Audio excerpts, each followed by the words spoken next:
Tawagin ang banal na espiritu sa umaga. Pinakamainam na morning prayer para simulan ang iyong araw. Naalala mo ba ang pangakong iniwan ni Jesus bago siya umakyat sa langit? Sinabi niya na ipapadala niya ang banal na espiritu upang makasama natin.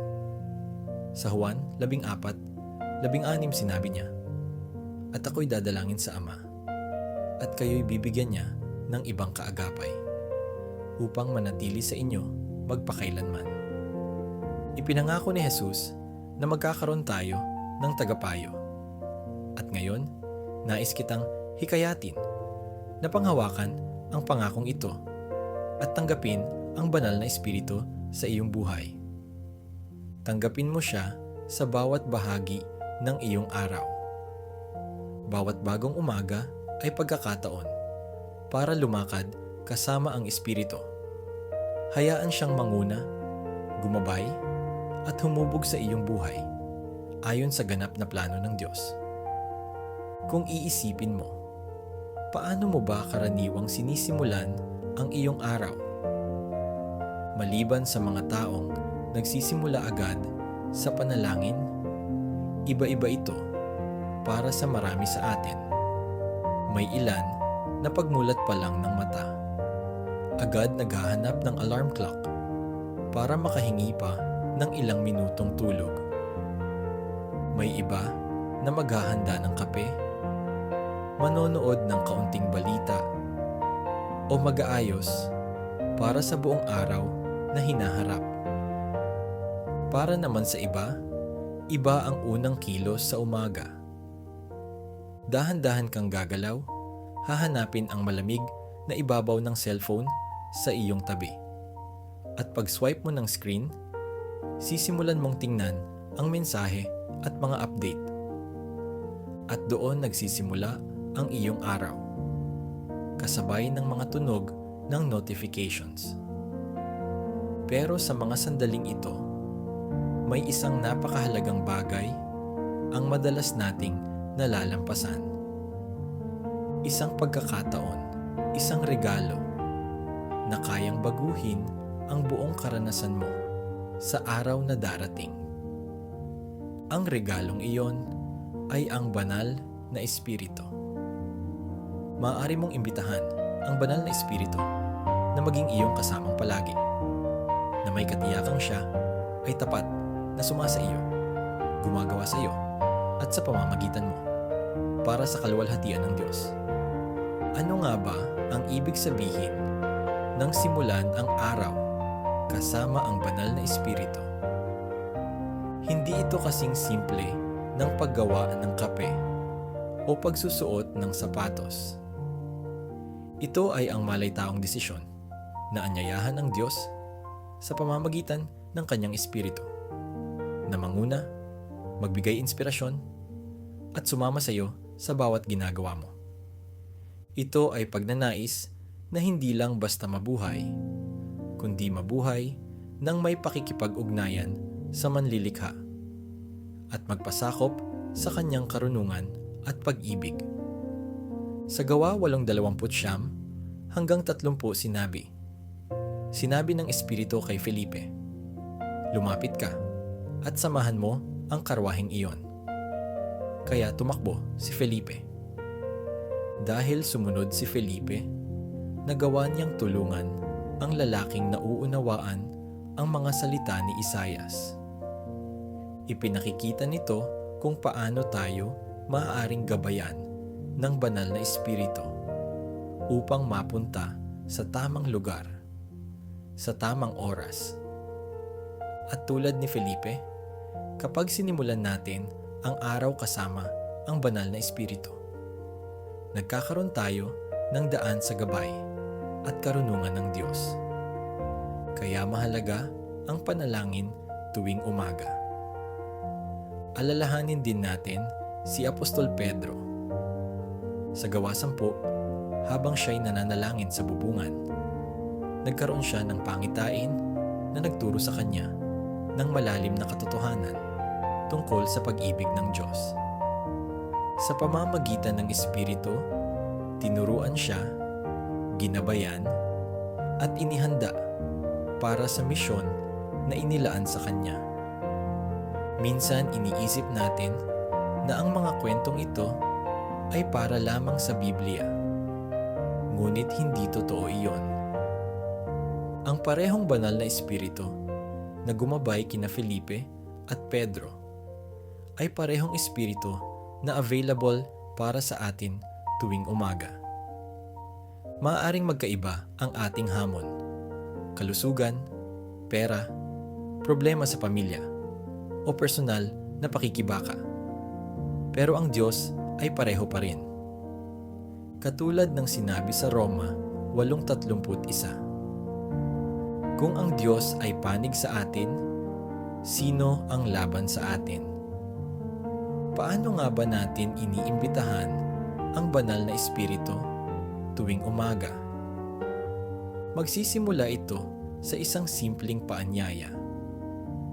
Bago ka tuluyang lamunin ng gawain ng araw, huminto ka sandali at tanggapin mo ang Diyos sa iyong umaga.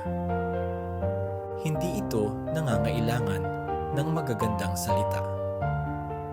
Isang taimtim na, banal na espiritu, gabayan mo ako ngayon, ay sapat na. Hayaan mong maging pagkain ng iyong kaluluwa ang salita ng Diyos. Gaya ng sinasabi sa Deuteronomio, Kabanata 8, Talata 3, hindi lamang sa tinapay nabubuhay ang tao, kundi sa bawat salitang nagmumula sa bibig ng Panginoon. Ang pag-anyaya sa banal na espiritu ay isang araw-araw na desisyon, isang paglalakbay ng pagtuturo, pagbabagong loob, at paglago. May mga araw na tila hindi mo nararamdaman ang presensya niya. Pero tandaan, hindi batay sa pakiramdam ang banal na espiritu, kundi sa pangako ng Diyos. At kapag sinimulan mo ang araw kasama siya, mararanasan mo ang kapayapaan sa gitna ng kaguluhan, lakas sa kahinaan, at kaliwanagan sa pagkalito. Mas lalo kang magiging malapit sa Diyos, higit pa sa anumang bagay dito sa mundo. Tanggapin natin ito araw-araw. At gaya ng sinabi sa 2 Korinto 14, ang biyaya ng Panginoong Hesukristo, ang pag-ibig ng Diyos, at ang pakikipisan ng banal na espiritu ay sumainyong lahat. Panalangin. Panginoon naming Diyos, Ikaw ang Alpha at Omega, ang unang at ang huli. Ikaw ang lumikha ng langit at lupa, ang Diyos ng lahat ng nakikita at hindi nakikita. Ikaw ang liwanag sa kadiliman, ang kanlungan ng napapagod, at ang lakas ng mahihina. Ngayong araw, hinahanap ko ang iyong banal na presensya. Panginoon, ipakilala mo ang iyong sarili sa akin. Banal na Espiritu, ikaw ang humubog sa akin. Alam mo ang bawat iniisip ko, bawat tibok ng puso ko, at bawat detalye ng aking buhay. Inaanyayahan kita, Banal na Espiritu, punuin mo ako, gabayan mo ako, turuan mo ako, at bigyan mo ako ng kapangyarihan. Maging kasama ko mula pagmulat ng aking mata hanggang sa oras ng aking pagtulog. Naway madama ko ang iyong presensya sa bawat sandali. Punuin mo ang buong paligid ko. Punuin mo ang aking puso, kaluluwa, at isipan upang walang puwang para sa anumang hindi mula sa Diyos. Kapag may pag-atake ng kaaway, nawa ang makita niya ay ikaw lamang. Ama, tulungan mo akong mamuhay ayon sa iyong kalooban. manahan ka sa aking puso at sa aking tahanan. Banal na Espiritu, hubugin mo ang aking isipan. Baguhin mo ako upang makapag-isip ako ng bagong-bago at ayon sa kalooban ng Diyos. Panginoon, bigyan mo ako ng lakas. Salamat dahil ikaw ang aking lakas at aking kalasag. Kapag ako'y mahina, ikaw ang aking kalakasan. Bigyan mo ako ng karunungan sa araw na ito, sa aking mga desisyon, mga salita, at mga kilos.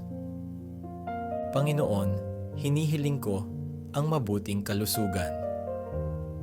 Pagalingin mo ang aking katawan mula ulo hanggang paa. Pagandahin mo ang takbo ng bawat cell, organ, at sistema ng aking katawan ayon sa iyong disenyo. Ilayo mo ako sa anumang sakit, pinsala, o panganib. Panginoon, pagpalain mo ako. Pagpalain mo ang aking trabaho, aking pamilya, at lahat ng mahal ko. At higit pa roon, gamitin mo ako upang maging pagpapala sa iba. Bantayan mo ako laban sa anumang kasamaan. Ikaw ang aking kanlungan at aking kalasag. Salamat dahil ang banal na Espiritu ang aking katulong. Ipinaalala niya sa akin na kung ang Diyos ay nasa aking panig, walang makakalaban sa akin. Sa panahon ng panghihina, paalalahanan mo akong walang bagay sa mundo, ni kamatayan o buhay, ni anghel o demonyo, ang makapaghihiwalay sa akin sa pag-ibig ng Diyos. Banal na Espiritu, gawing higit akong katulad ni Jesus. Punuin mo ako ng iyong mga bunga. Pag-ibig, kagalakan, kapayapaan, pagtitiyaga, kagandahang loob, katapatan, kahinahunan, at pagpipigil sa sarili. Para sa lahat ng nakikinig ngayon, Panginoon, punuin mo sila ng iyong pag-ibig at ng iyong banal na Espiritu. Para sa mga nangangailangan ng lakas, bigyan mo sila ng lakas. Para sa mga may sakit, aliwin mo sila. Para sa mga naliligaw, gabayan mo sila. Maraming salamat, Panginoon, sa pakikinig sa panalangin na ito. Sa pangalan ni Jesus, Amen. Kung na-bless ka ng mensaheng ito, i-type mo ang Amen sa comment section. I-share mo ang video upang mas maraming tao ang makarinig ng salita ng Diyos. Huwag kalimutang i-like at mag-subscribe para sa mas marami pang videos na magpapalakas sa iyong pananampalataya. Ilagay mo rin ang iyong prayer request sa comments upang maipanalangin namin para sa iyo at makiisa ang mga mananampalataya sa buong mundo. Sa Diyos ang lahat ng kaluwalhatian. Idinedeklara ko ang lahat ng pagpapala ng panalangin ito ay mapasa iyo na ngayon sa pangalan ni Jesus. Pagpalain ka ng Panginoon at manatili ang kanyang kapayapaan sa iyo.